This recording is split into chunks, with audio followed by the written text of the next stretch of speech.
नमस्कार दोस्तों, स्वागत है आपका हमारी एपीएस क्लासेस में। चैनल पर नए हैं तो चैनल को सब्सक्राइब, शेयर, कमेंट और लाइक करना बिल्कुल ना भूलें। चलिए दोस्तों आगे बढ़ते हैं। आज हम पढ़ेंगे मोहन चंद्र का दूसरी बार राजगद्दी पर बैठना। ठीक है, मोहन चंद्र के दूसरी बार राजगद्दी पर बैठने की जो शासनकाल है, दूसरा शासनकाल है, उससे पहले हम चर्चा कर लेते हैं जो हमने कल के सेक्शन में पढ़ा था। ठीक है दोस्तों, हमने कल पढ़ा था कि किस तरह से जो राजा कल्याण चंद्र था, डोटी का कल्याण चंद्र, उसे अपना किए पे पछतावा हुआ कि किस तरह से वो लोगों की आंखें निकालता था और बाद में उसे अपना पश्चाताप हुआ। उसने पश्चाताप करने के लिए शिवदेव जोशी को, जो कि लक्ष्मी दत्त जोशी के पुत्र हुआ करते थे, उन्हें अपनी सेना में शामिल कर लिया, उन्हें सरदार का पद दे दिया। दोस्तों इसके बाद हमने देखा कि किस तरह से जब कल्याण चंद ने अपने पुत्र को दीपचंद को गद्दी पर बैठा दिया, फिर दीपचंद के समय संरक्षण दे दिया शिवदत्त जोशी को। शिवदेव जोशी ने किस तरह अपनी भूमिका निभाई और अंत में उनकी मृत्यु हो गई और मृत्यु के बाद यहाँ से शुरू हो गया चंदों का पतन। शिवदेव जोशी के मरते ही शिव पतन शुरू हो गया और फिर हरकदेव जोशी की भूमिका भी हमें देखने को मिली। किस तरह चंदों के शासनकाल में हरकदेव जोशी या फिर हर्षदेव जोशी ने अपनी भूमिका निभाई। दोस्तों इनकी भूमिका को देखते हुए इतिहासकारों ने इन्हें जो है कुमाऊँ के चाणक्य का नाम भी दिया है। ठीक है, कुमाऊँ का चाणक्य, कुमाऊँ का वजीर, कुमाऊँ का सेनापति इत्यादि नामों से ये जाने जाते हैं। हरकदेव जोशी या फिर हर्षदेव जोशी। ठीक है दोस्तों, किस तरह से हमने देखा कि प्रद्युम्न शाह के समय इन्होंने जब पहली बार मोहनचंद गद्दी पर बैठा तो इन्होंने किस तरह ललित शाह से मदद ली और प्रद्युम्न शाह को गद्दी पर बिठाया चंद बनाकर। और उसके बाद जब ललित शाह की मृत्यु हो गई और वहाँ पे गद्दी पर राजकीर्ति शाह गढ़वाल में बैठ गया था, उसके बाद राजकीर्ति शाह की भी मृत्यु हो गई दोनों भाइयों के विवाद के वजह से। कुछ इतिहासकारों का मानना है कि युद्ध में मर गया, कुछ इतिहासकारों का मानना है कि भाइयों के कलह के वजह से वो किसी मंदिर में जाके, किसी रघुनाथ मंदिर में जाके उसने आत्महत्या कर ली। क्या सच है ये हम नहीं जानते, लेकिन दोस्तों गद्दी पर बैठ गया था प्रद्युम्न शाह और जब गढ़वाल चला गया तो फिर, क्योंकि गढ़वाल उसकी जन्मभूमि थी, वहीं उसका घर था और तो वो ज़्यादा समय गढ़वाल में बिताने लगा और यहाँ का संरक्षक जो था वो उसे गद्दी का जो राजगद्दी थी, चंदों की राजगद्दी का संरक्षण जो था वो उसने हरकदेव जोशी को दे दिया था। हरकदेव जोशी जो थे वो कुमाऊँ का शासनकाल संभाल रहे थे। कुमाऊँ की जो शासनकाल की जो बागडोर थी वो हरकदेव जोशी के हाथों में थी और गढ़वाल की प्रद्युम्न शाह की। ठीक है, लेकिन दोस्तों अब इस बीच क्या हुआ, इन दोनों के बीच मतभेद पैदा हो गए और षड्यंत्रकारियों ने कोई षड्यंत्र रचा और उस षड्यंत्र में उन्होंने फ़ायदा उठाया मोहनचंद्र ने। ठीक है, इस षड्यंत्र में अराजकता टाइप ऐसा कुछ फैल गया था और जिस वजह से इस षड्यंत्र के वजह षड्यंत्रकारियों ने इस हद तक हरकदेव जोशी और उन दोनों के बीच गलतफहमियां पैदा कर दी कि फिर इसका फ़ायदा मोहनचंद्र ने बहुत अच्छी तरीके से उठाया और वह दोबारा गद्दी पर बैठ गया दोस्तों। ठीक है, मोहनचंद जब दोबारा गद्दी पर बैठ गया दोस्तों, और ऐसा माना जाता है कि जब मोहनचंद राजगद्दी पर बैठ गया तो दोस्तों अब हम यहाँ से शुरू करते हैं मोहनचंद की कहानी। आइए दोस्तों बात करते हैं मोहनचंद के पुनः शासनकाल पर। ठीक है दोस्तों, अगर हम मोहन के पुनः शासनकाल पर बात करें दोस्तों तो मोहनचंद जो है बरसों तक अनेकों जगह भटकता रहा। भटक कर इसने अंततः जो है इनने राजगद्दी को पाने में कामयाब ये हो ही गया। ठीक है दोस्तों, और जब ये गद्दी पर बैठा तो ऐसा सुना जाता है कि उस समय राज खजाना बिल्कुल खाली हो चुका था, राज खजाने में कुछ भी नहीं बचा था। ठीक है, तो इसने क्या करा, इसने जनता पर महंगा कर लगाया। इसके पास इतने पैसे भी नहीं थे कि ये अपने सैनिकों को पैसे दे सके, सैनिकों की तनख्वाह भर सके, क्योंकि सैनिक फ्री में काम थोड़ा करेंगे, सैनिकों को तो अपना परिवार चलाना ही है ना। तो सैनिकों को भी अपनी आजीविका चलाने के लिए तो बेचारे सैनिक बनते हैं और अपना जीवन तक वो कोई पता नहीं कब मर जाए, तो ऐसे थोड़ा कोई फ्री में काम करेगा। तो उनके लिए तनख्वाह देने तक के लिए इसके खजाने में पैसे नहीं थे, तो इसलिए इसने मांगा कर लगाया। ठीक है, कौन सा कर लगाया, मांगा कर। देखिए पहली बार मांगा कर चंदों में किसने लगाया, बाज बहादुर चंद ने, और फिर दूसरी बार इसने मांगा कर लगाया। ठीक है, ये मांगा कर जनता से लेता था जनता से मतलब जब राजा के पास पैसे नहीं रहते हैं तो राजा जो है जनता से मतलब कर ले, जनता से वसूली करे, तो वो होता है मांगा कर। तो इसने मांगा कर लिया, जिससे कि इसका शासनकाल चला। इसका शासनकाल में इनकी जो ज़रूरतें थी वो पूरी हुई।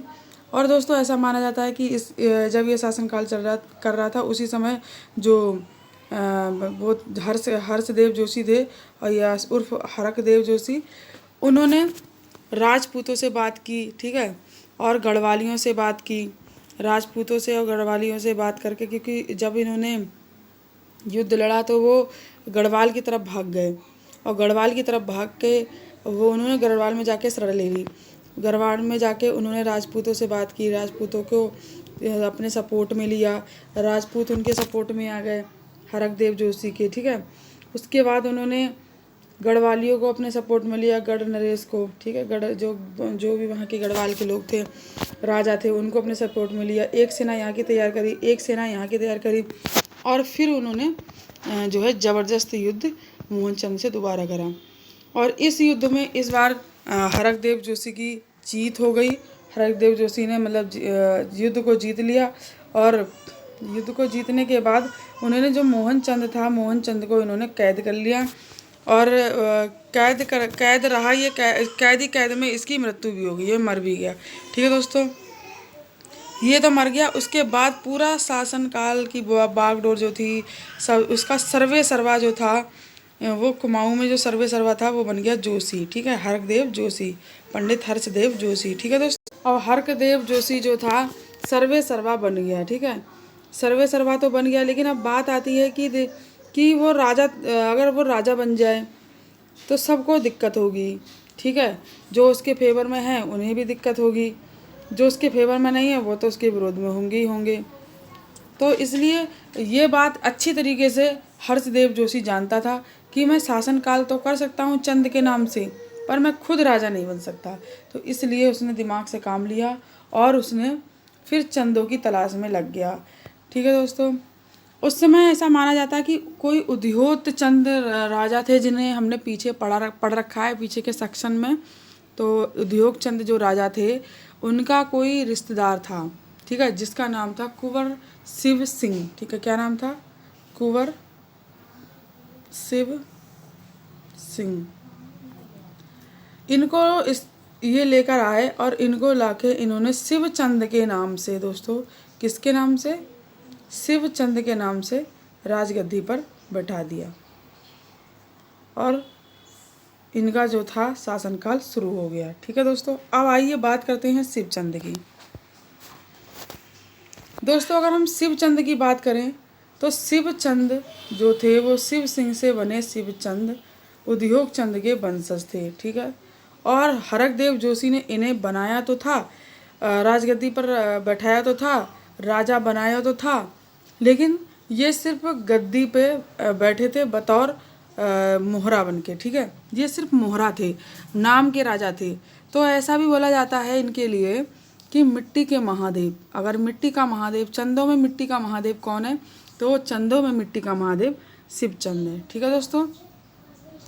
शिवचंद जोशी जो थे वह नाम मात्र के राजा थे, लेकिन पूरा शासनकाल जो था वो हरकदेव जोशी के हाथ में था, ठीक है, या हर्षदेव जोशी के हाथ में था, ठीक है दोस्तों। इनका शासनकाल ज़्यादा दिन तक टिका नहीं, और फिर दोस्तों ऐसा हुआ कि इनके शासनकाल पर किसी की नज़र लग गई, और बहुत ही जल्दी एंट्री हुई महेंद्र चंद की, ठीक है दोस्तों। महेंद्र चंद ने इनसे युद्ध लड़ा, और उस युद्ध में हार हुई शिवचंद की, और गद्दी पर बैठ गए महेंद्र चंद। महेंद्र चंद जो हैं वो मोहन चंद्र के पुत्र हैं, ठीक है दोस्तों। जो मर गया था मोहन चंद्र, जिसे हरकदेव जोशी ने जो है कैद कर लिया था, बंदी बना लिया था, और फिर वो कैद में ही मर गए, उन्हीं का पुत्र था। और ये कई समय से ताक में था राजगद्दी के, ठीक है, अपने पिता के का बदला भी लेना चाहता था। तो ये कई समय से ताक में था राजगद्दी के, और इसने मात्र 1 साल की ही अवधि में शिवचंद को इनने गद्दी से नीचे फेंका और खुद गद्दी हथिया ली और गद्दी पर बैठ गया, ठीक है। और इनके भी जो युद्ध हुआ वो उस युद्ध में जो ज़बरदस्त जीत हुई वो हुई महेंद्र चंद की, ठीक है दोस्तों। ऐसा माना जाता है दोस्तों कि ये सबसे अंतिम राजा भी हैं। तो चंद वंशों का सबसे अंतिम राजा कौन है? तो वो है महनचंद। ठीक है दोस्तों।